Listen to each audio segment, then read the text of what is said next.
The Suns are looking to bounce back from their worst loss of the season last night, but that is not the only news going on in Suns. We're going to break it all down on the PHNX Suns pregame show right after this.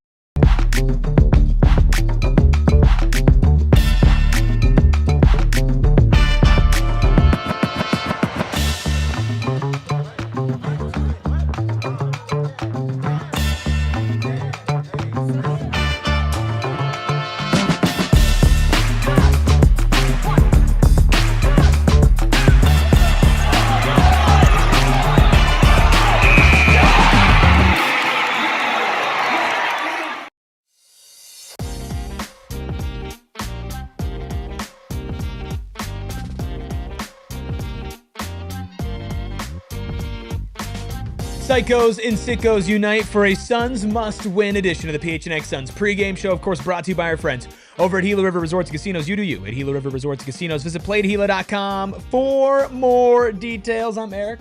That's Gil. We got Espo and the freckled mamba behind the Mac. Making all of the magic happen is the Phoenix Suns.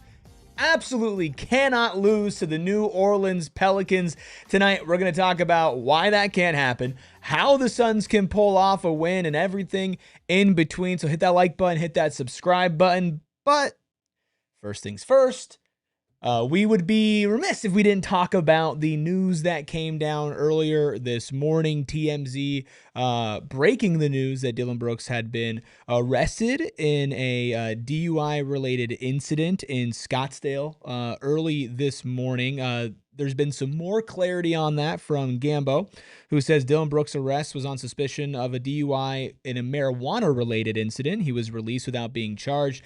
We now have body cam footage, and the statement from the team as far as Dillon Brooks goes says, "We are aware of the situation involving Dillon Brooks, and we are gathering more information. We have no further comment at this time."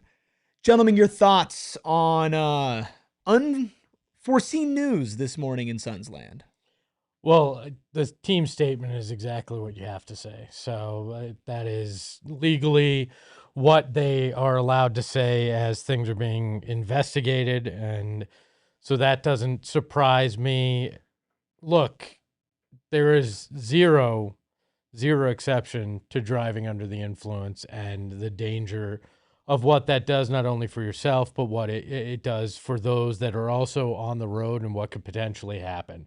Zero excuse for that in a world we live in when you're one tap away on your phone from getting a ride. In the NBA, they provide you with multiple avenues to get yourself a ride covered by the team. I believe it's the team, might be the Players Association. There's just zero excuse. That said, I also am a believer in you can't judge the human on what is potentially the worst moment that they have. Like, everybody screws up. Everybody has done some stupid things in their life. And the difference is when you're an NBA player, it's done in front of the world, no matter what happens. I mean, even in our smaller scale, there's eyes on you. And, I've had some of my, my worst professional moments have been very in the public, and it's tough, but I there's no excuse to drive under the influence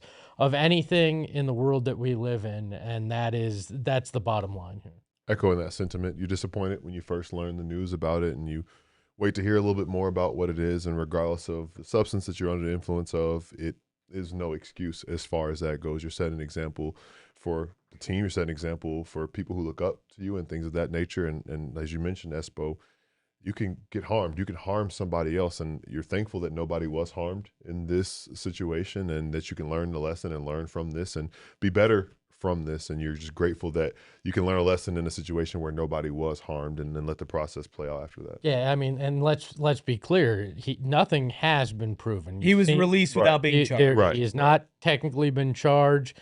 There is the burden of the proof on the state to prove that he actually was. This is an allegation. There was an arrest. That is the truth of the situation. And even the body cam footage doesn't necessarily prove anything, even though it looks damning.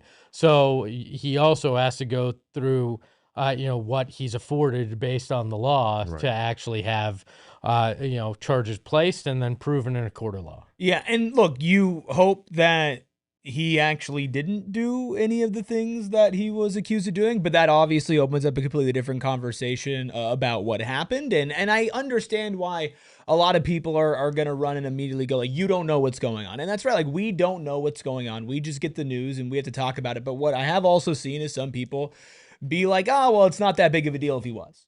Right? Like, I've seen that as well, which I just want to make sure that it's abundantly clear that you two exactly said it as well. Like, just because it was weed instead of alcohol doesn't mean that like all is good.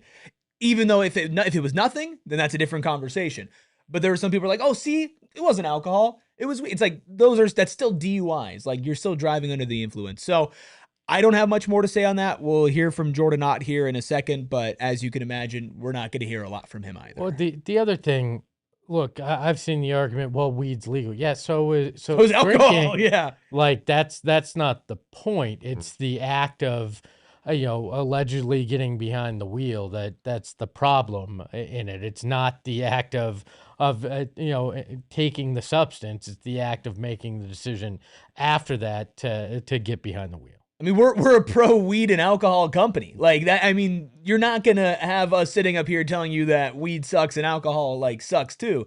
That's not our stance, right? But enjoy responsibly is always the important thing. And hopefully Dillon Brooks was. Hopefully there really was nothing going on and there was no driving under the influence or anything like that. And this all completely gets dropped. And then we can talk about other things from then. But if that did happen, then that's unacceptable, especially as a leader on this team, even though it's like anybody doing it, but specifically, like you mentioned, Espo, somebody with the safety net that NBA players have.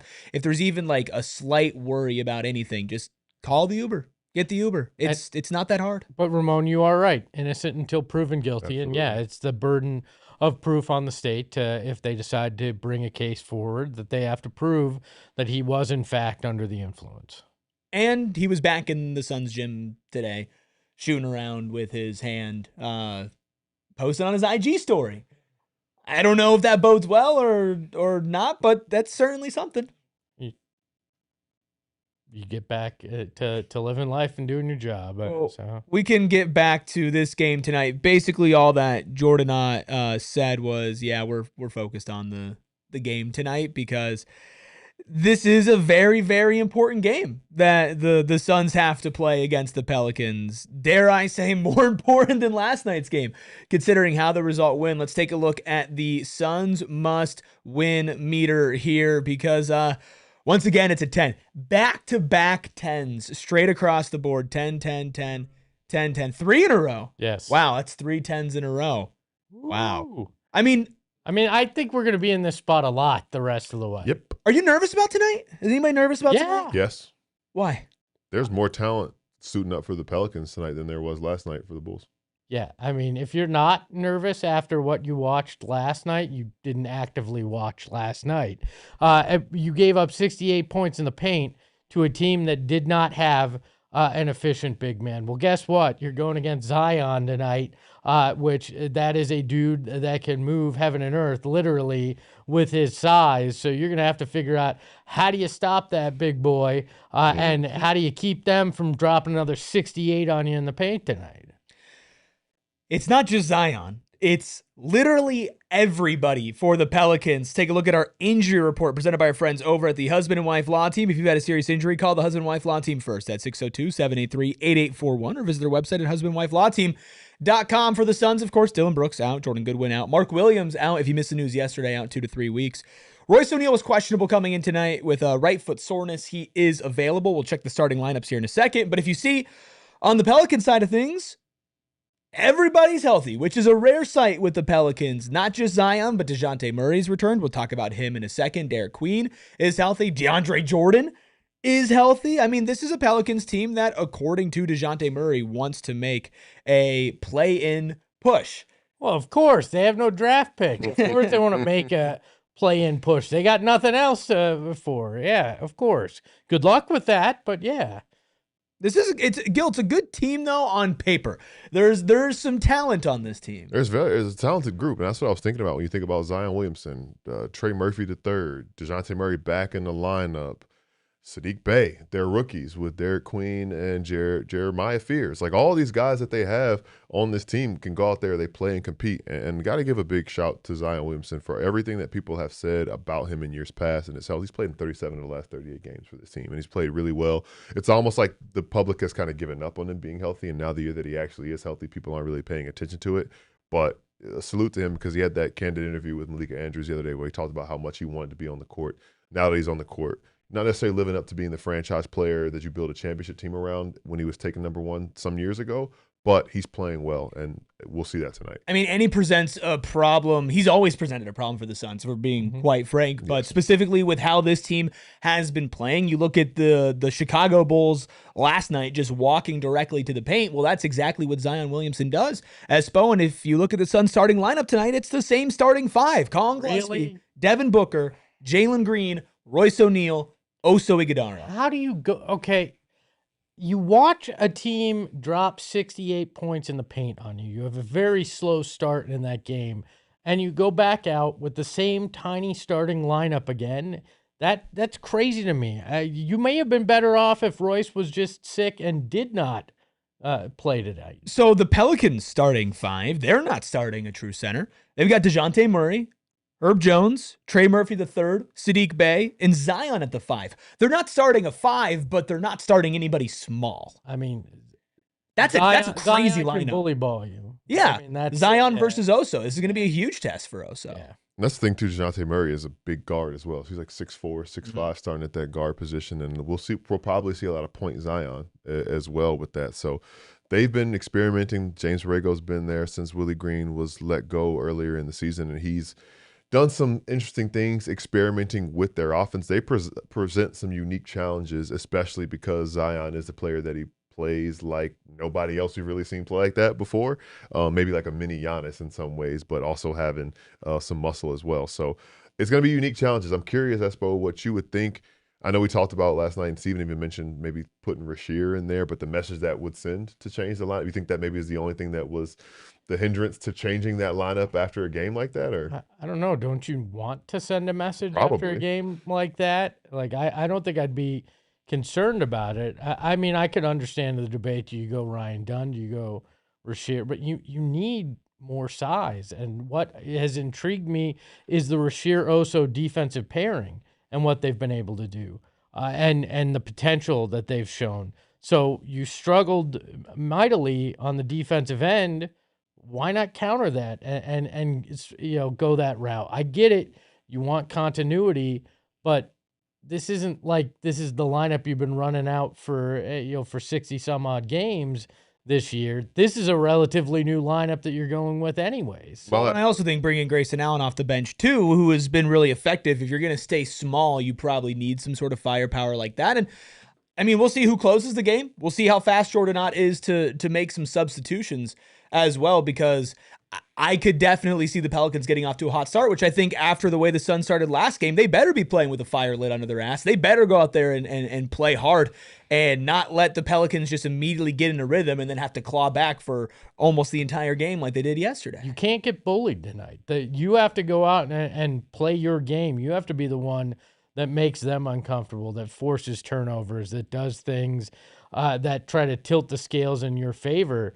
Last night was unacceptable in that realm, and especially with how much you got pushed around. I don't care that you don't have as much size and you have even less now that Mark's out. You're going to find a way. Go look at what Amir Coffey did last night. Not the biggest guy out there, but found a way to mix it up and get in there. That's the spirit this team's shown. They need to find it again. Super important to get out to a good start. We've talked about them coming out flat, and Devin Booker acknowledged the coming out flat out of the gates in these games. And thinking about some guys, there was very little positive last night, but you do want to take some of those positives, the good from man's minutes. Will he be able to build on that? Devin Booker showed some assertiveness in moments, and we know he likes to get up to play against the Pelicans. If it's close to Moss Point or not close to Moss Point and they're playing in Arizona, he gets up for these matchups as well. So I look to him to set the tone against these games, but, there's that little rivalry. Things got heated when these two teams played back in December. So even though Jose's no longer there, I think that still kind of lives on. Yeah, they've gotten better since the last time they've played. True. They're also coming off of the first night of a back-to-back where Zion had 23, Trey Murphy III had 21, Sadiq Bey had 20. They had 7 players in double digits, including Bryce McGowan, Jeremiah Fears, Derek Queen, and Herb Jones. And none of those players who we're going to be talking about in our credit check, brought to you by our friends over at Mountain America Credit Union, the official credit union of the Phoenix Suns. That would be DeJounte Murray, who we are talking about. In 4 games played since returning from his own Achilles injury, he's averaging 15.5 points per game, 4.5 rebounds per game, 6.3 assists per game, and 1.8 steals per game in 25 minutes. So he's not playing over 30 minutes, but he is the type of player, especially against a guard-heavy Suns lineup, that you're going to stick on Devin Booker. You're going to stick on Jalen Green. And given the night that Jalen Green had efficiency-wise, this is going to be a tough test, because if it's not him, it's Trey Murphy. It's Herb Jones. Like, these are the guys that are going to be guarding your best players tonight, and that is going to be a tough task for the perimeter. Yeah, for sure. I think about DeJounte Murray as another one of those tough perimeter defenders. And also, he didn't play last night, so his legs should be fresh, or they were a little strategic with not playing him in Sacramento so he can be available for this game tonight. And at the beginning of the year, there was a weird kind of glut of guards in New Orleans. They've cleared that up a little bit. They traded C.J. McCollum, and they have the situation now with DeJounte, and he can kind of be that mentor for Jeremiah Fears. And him having the fresh legs, he's distributed the ball well, as the numbers would indicate, with them on the floor. So I'm looking to see what type of impact he makes on both ends of the floor, especially with the aspirations that he has for this team making a late season push. You got to make them work on the defensive end, put pressure on him. Jalen Green's got to get to the rim tonight and actually finish. Otherwise, you're going to be in for a hell of a night, because they've got guys that can put you in defensive hell, but then can go on the other end and still put the rock in the hoop. So, yeah, you got a tall task. This is a much, much tougher game than yesterday's game, despite the Pelicans appearing to be a horrible team. They have a lot of talent, and they have kind of found their way in pockets this season. So you can't sleepwalk this one. I mean, Jalen needs to be better. I think that's kind of the other thing tonight. The Suns absolutely have to win, and Jalen Green has to at least have a somewhat efficient night. If he doesn't go out and score 20, that's fine. I need to see you shoot over 40% from the field. That to me is okay. Let's see a little bit of progress here against a pretty good defense, but let's also not act like the Pelicans are world beaters, right? This is still one of the worst teams in the Western Conference, even when they are healthy. Like, this is not a team that's in the play-in conversation, the playoff conversation. Jalen needs to have a good game tonight. That doesn't mean he needs to put the team on his back, but he needs to at least be more efficient. And if his shot isn't falling, like you mentioned, Espo, get to the rim or pass the ball without turning it over. Like, these are things that, to me, are non-negotiable for Jalen Green tonight. Yeah, Jalen Green has to be the guy that you expected, especially tonight after he's had such an abysmal stretch since he's come back. You need that hope. People are past the point of giving up on this kid in the fan base, and I know that doesn't matter in the grand scheme of things, but at some point you got to reward your teammates' faith in you too, and start to hit those shots. And if you're not, have the wherewithal not to shoot 8 threes, to get to the hoop and start making those. Last night it snowballed. He wasn't hitting from deep. Then he missed some layups, and it just gained its own momentum. Tonight, if you're not hitting a couple threes early, if you're not hitting, get to the hoop and force that. Either get to the line or finish at the rim. That's got to be what you do to have an impact on this game. And for everything the Pelicans are, and I will say that they are not world beaters for sure. And I think the real concern comes because of how shorthanded the Suns are in this game.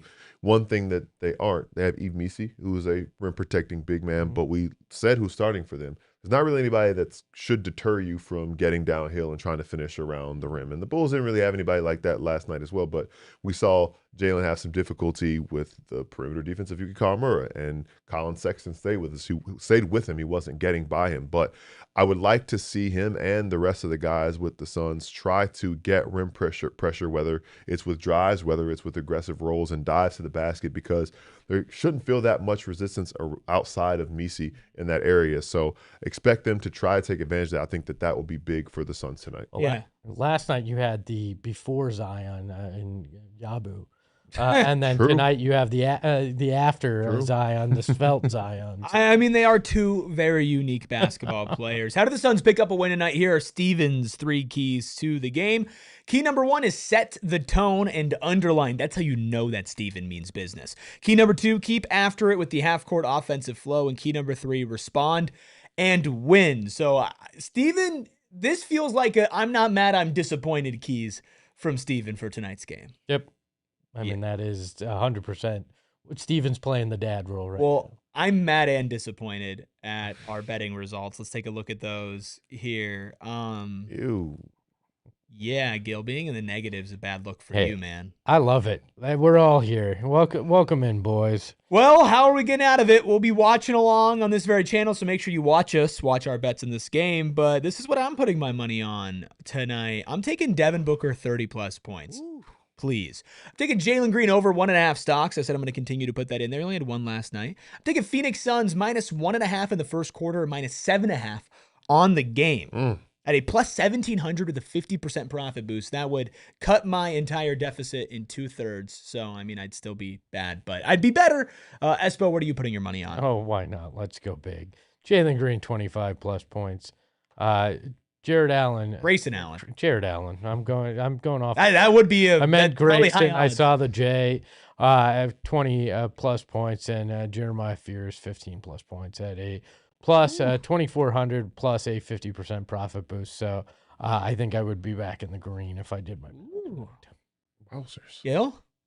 All right, Devin Booker, 20-plus points. Grayson Allen, 3+ three-pointers made. DeJounte Murray, 5+ assists, and we all said it, set the tone. Phoenix Suns, first quarter spread, minus 1.5, plus 350 with a 50% profit boost. Please get me out of the negative. Please, please, please. Freckled Mamba, you could get out of the negative. Are you getting out tonight? Switching things up tonight with my Oso bets. I'm going double tonight. Devin Booker getting over 18.5 points. That's on the low end of his plus or minus. And then Phoenix Suns just win. That's plus 490 with a 50% profit boost. Well, will they win tonight? Let's take a look at our score predictions before we get out of here and head on over to our watch-along. Clean sweep across the board. Steven, 120 to 107. Espo, 115 to 110. Closer. Gil, 117 to 109. And I'm taking them for a 20-point victory. I think tonight the Suns go out there, and I think that they are pissed. I think they're mad at themselves. I think they're going to be trying to make a statement and play up to their competition a little bit more than they did yesterday. They better. By the way, Clippers Nation 2019. I got to tell you, I am so glad we can be here for you since you are literally the only Clippers fan and you have nobody else out there to talk Clippers ball with. So we're glad we could be here for you since there's nowhere else for you to go. I love it. So this guy or girl has been on the ASU shows as well, just being like, Suns are irrelevant. Suns suck. I'm like, you're in an ASU show talking about the Suns. We could not be more in this guy's head. What do they say? When you point one finger, 3 more point right back at you? Well, the best part is he's like, you guys have never won a championship. We've been there Newsflash. 3 times. Yeah, and I'm just upset they changed from the Darius Garland. Yeah, there was a Darius Abby Garland to the one, Kawhi yeah. Abby. Hey, thanks for being But Kawhi has been in the news today, so maybe that's why. Yeah. I got to watch that episode. Thanks for being here, though. Come watch our watch-along with all of us while we hang out. Brian says it's a Ruby burner. Yeah, that'd be funny if I was LA Clippers Nation 2019. You wouldn't catch me dead doing that. But you can catch me at ERIKRUBY. You can follow us about us. We follow Gil McGregor _ you follow Freckled Mamba. At Freckled Mamba, you can follow us along to the watch-along after this. We'll talk to you very soon. We all silly like the mayor.